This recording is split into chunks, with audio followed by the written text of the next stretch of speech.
Deuxième plus ancienne mosquée de la commune et aujourd'hui la plus vaste du pays avec une capacité d'accueil de 12 000 fidèles, la grande mosquée Salam d'Adjamé est désormais un joyau architectural.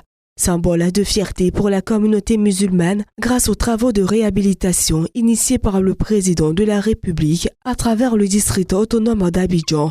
Le lieu de culte s'est doté de nouvelles infrastructures modernes. Un centre islamique, une bibliothèque, une salle de restauration et 3 bureaux, dont celui de l'imam. Monsieur le vice-président de la République, ce lieu servait de fumoir à ciel ouvert. J'ai bien dit de fumoir à ciel ouvert. Le constat était sans appel. La mosquée devait être restaurée.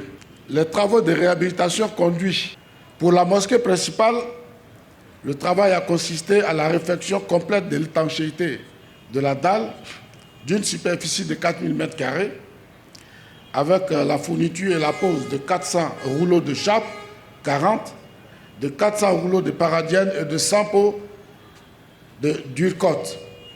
Les équipes ont également procédé au rafraîchissement intégral des espaces intérieurs et extérieurs, au recouvrement de 83 poteaux à l'intérieur en PVC Tasso. Pour faciliter la gestion du site, un véhicule de fonction a également été offert par le président de la République et remis au guide religieux par le vice-président Timoko Millet-Kone.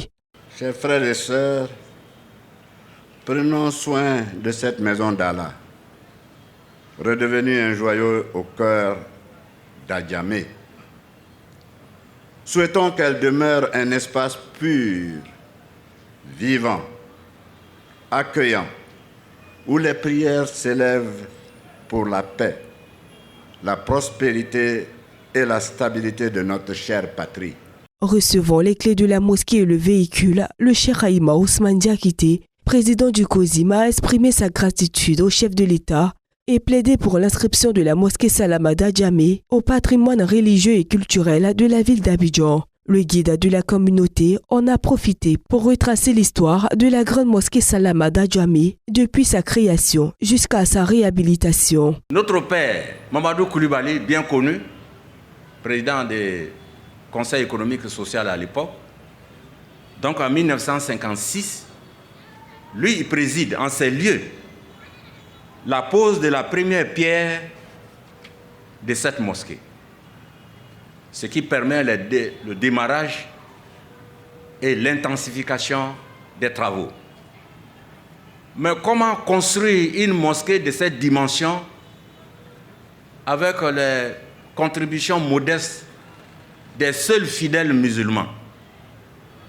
C'est en voyant ces difficultés que, encore une fois, l'imam Mamadou Fofana, Karamoro La Glace, soutenu toujours par notre père Sékou Diaby et l'ensemble des membres de la communauté, se sont adressés au feu président Houphouët-Boigny pour demander son soutien pour la construction de cette mosquée. Fidèles et autorités locales ont exprimé leur joie de retrouver ce haut lieu de prière et de rassemblement. Elle est rénovée aujourd'hui entièrement grâce au chef de l'État à qui nous rendons grand hommage en lui disant grand merci, Monsieur le Président de la République, que Dieu vous donne longue vie. La mosquée s'est retrouvée aujourd'hui. Actuellement, elle est devenue la mosquée que quand tous ceux qui passent maintenant te disent « Ah, Bakayoko, ta mosquée là, vraiment on voit, c'est saboté et sorti. » Les magasins qui étaient devant cachaient la mosquée. Bon, on a dit à Bakongo, Bakongo dit non, ce que lui dit, c'est ça il fait. La cérémonie s'est achevée par le sermon du vendredi, au cours duquel le guide religieux a exhorté les fidèles à soutenir leur mosquée et à œuvrer pour la paix et la cohésion sociale tout en participant activement au processus électoral à venir.